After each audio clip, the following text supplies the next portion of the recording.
Before I tell you the year and the country where this crime took place, I first want to introduce you to the sponsor of today's video, Raid Shadow Legends.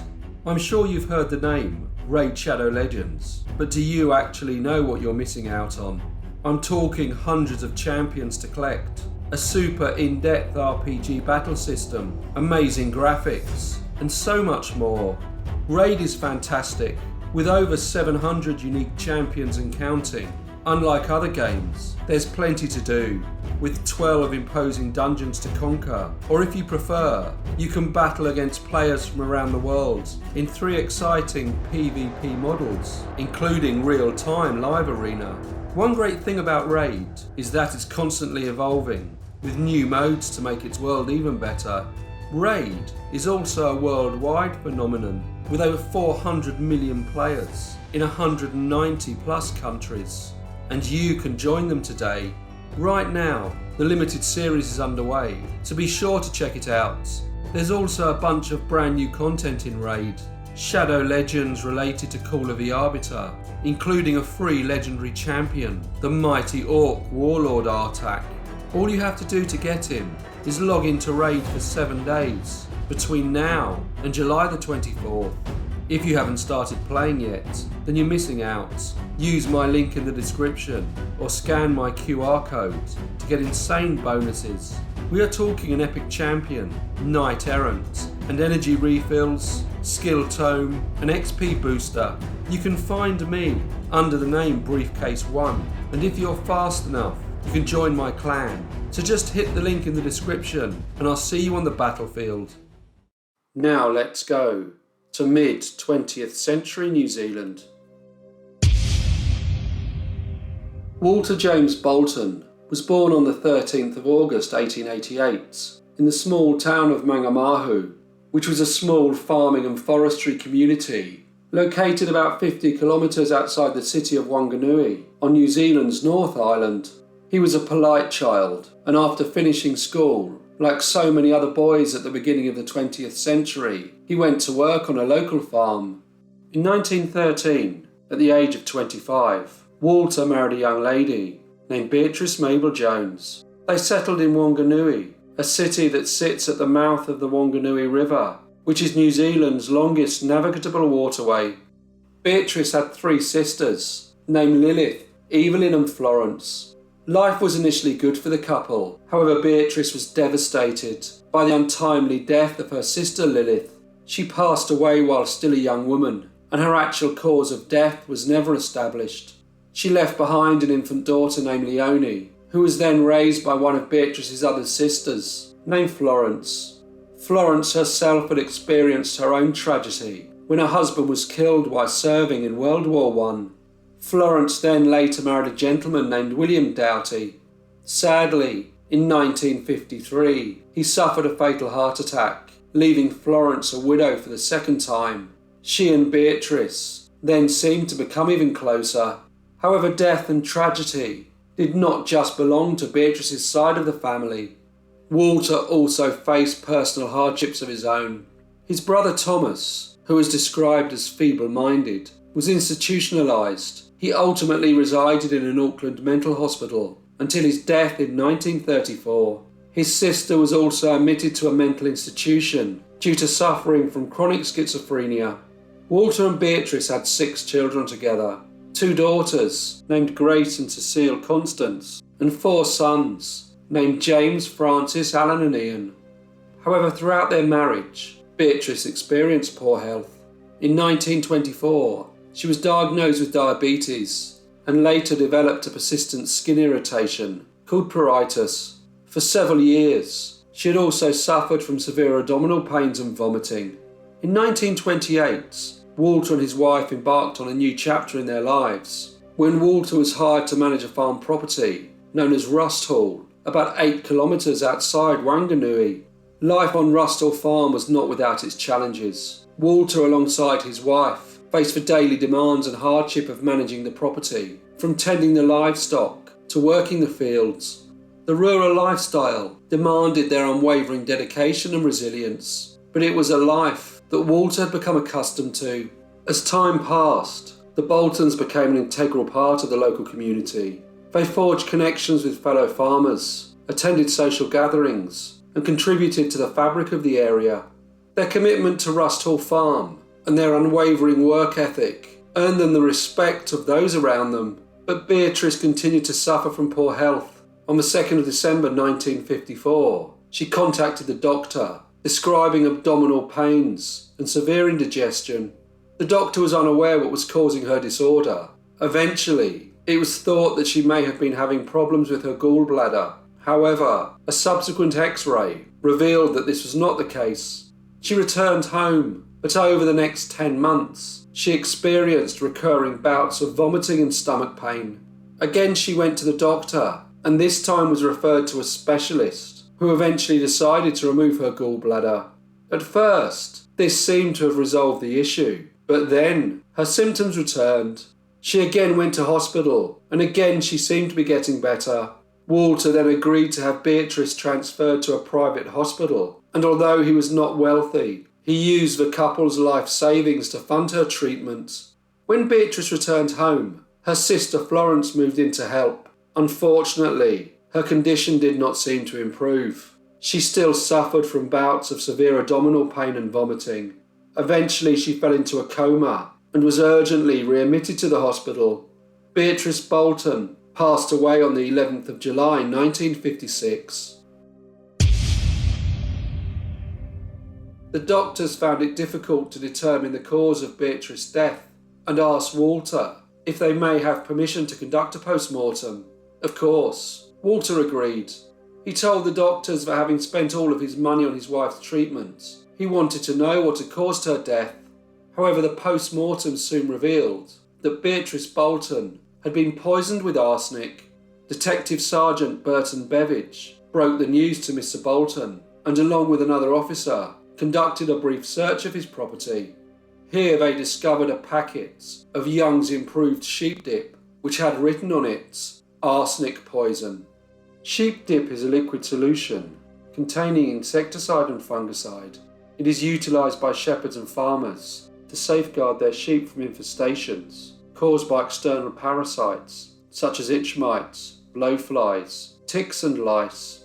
When Walter was questioned about it, he told the officers that his grandson had used it to put on possum skins. The death of Mrs. Bolton had been reported in the press, and interest from newspapers and the public started to grow. Detective James Murray was sent to lead the inquiry from the police headquarters in Wellington. There were rumours that Mrs. Bolton had kept a diary. This had been confirmed by the wife of one of her sons, who had apparently told the police that one entry read, "Now I understand what one means by saying they are broken-hearted." Detectives, however, had been unsuccessful in their attempt to find the diary, and when Walter was questioned about it, he denied that it had ever existed. However, the police speculated that he had probably destroyed it.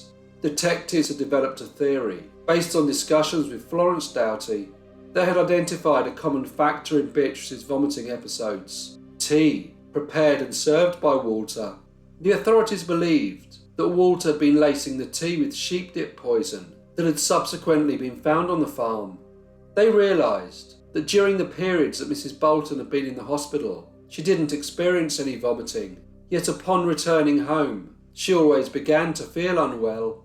Although the police now had a plausible theory as to how the poisoning occurred, this was 1956. Surely no one would have intentionally used arsenic to murder someone, as it would always show up following the autopsy. In the 1800s and early 1900s, arsenic was used to treat some diseases, such as syphilis, but not anymore. Now it was found in things such as insecticides and sheep dip. The police focused on uncovering the motive behind Walter James Bolton's alleged actions. Why would he want his wife dead? This became clear when Florence came to the police station and made a statement to officers. She confessed to have conducted an intimate relationship with Walter. She told detectives that this had started after her husband's death. She said that she was often short of money and that Walter would help her out financially. She thought that the amount of money he had spent was around £250 and confirmed that he had paid for a range, a carpet, and covered maintenance and plumbing bills. She added that it also given her small amounts of cash when she needed it. Florence went on to say that she had remained silent about the relationship so as not to cause a rift with her sister, who she claimed was never aware of her husband's infidelity. She also said that the relationship had stopped some time ago. The police believed that they now had a motive. Walter poisoned his wife because he wanted to be with her sister. On Saturday the 22nd of September 1956, officers arrested Walter James Bolton and charged him with the murder of his wife. The trial of Walter James Bolton commenced on the 26th of November 1956 at the Wanganui Supreme Court in New Zealand. The case had attracted much attention from both the local community and the wider public, resulting in the courtroom being full. There was a strange sense of anticipation as the proceedings began. This high-profile trial aimed to uncover the truth behind the poisoning of Beatrice Bolton. The prosecution were determined to prove the culpability of her husband, Mr. Walter James Bolton. Capital punishment in New Zealand had been abolished for the crime of murder in 1941 by the first Labour government. All death sentences had been commuted to life imprisonment. The succeeding First National Government had reinstated the death penalty in 1949, so if found guilty, Mr. Walter James Bolton could be hanged for the crime. As the trial unfolded, the prosecution meticulously presented their case. They built up a narrative of premeditated poisoning.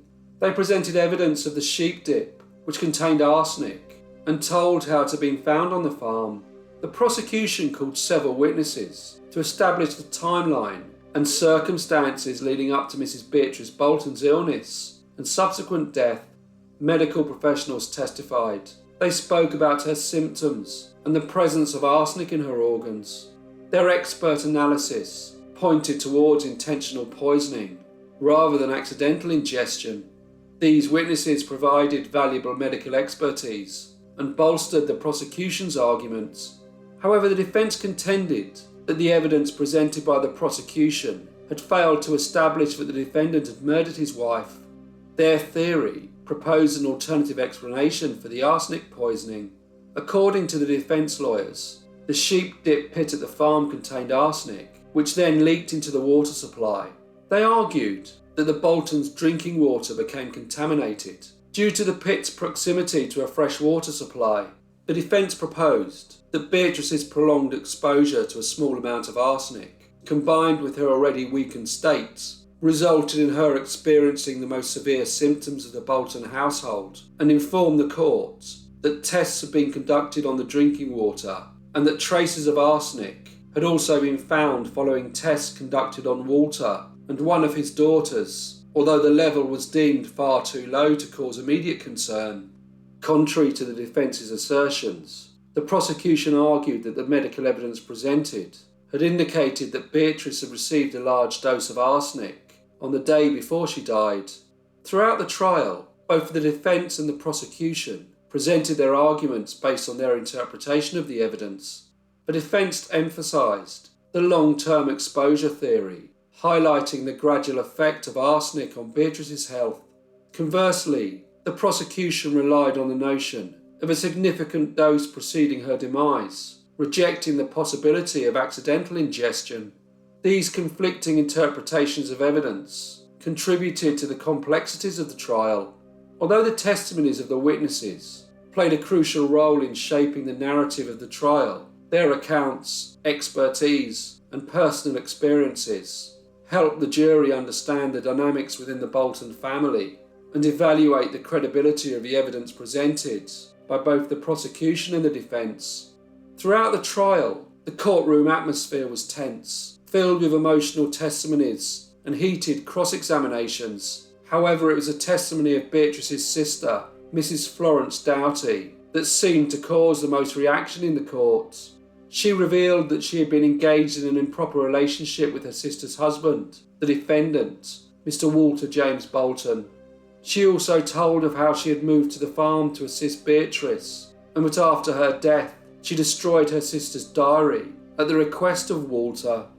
The trial lasted for 9 days, and after the presentation of closing arguments, the jury retired to deliberate the verdict. Their task was not an easy one, as the case presented complex and conflicting narratives. Despite this, they only deliberated for a mere 2 hours and 10 minutes before returning to deliver a verdict of guilty. When the judge asked Mr. Bolton if he had any reason why the death sentence should not be pronounced, he replied, "I plead not guilty, sir." The judge then sentenced him to death. The trial of Walter James Bolton had been a significant event that had captured the attention of the nation. Although not everyone believed he was guilty and questioned whether the justice system had delivered a fair verdict, the verdict was appealed by the defence team, but the decision was upheld. On the 18th of February 1957, Walter James Bolton was executed at Mount Eden Prison. Following the trial and the subsequent hanging, public opinion turned against the use of capital punishment, and in 1961, it was once again abolished in New Zealand for the crime of murder. Many people at the time believed Walter James Bolton to have been innocent of the crime for which he was hanged. His sister-in-law Florence died a few years later from her own hand, and some say that before her death she admitted to the murder not only of her sister Beatrice, but to others as well. And although there is nothing to substantiate this claim, the question still remains. On the 18th of February 1957, did New Zealand execute an innocent man? I would again like to thank Raid Shadow Legends for sponsoring this video, and to install Raid for free, just go to the link in the description. Hello everyone, and thank you so much for listening. As usual, please leave any comments or feedback you may have, and I hope to see you all again in the next brief case.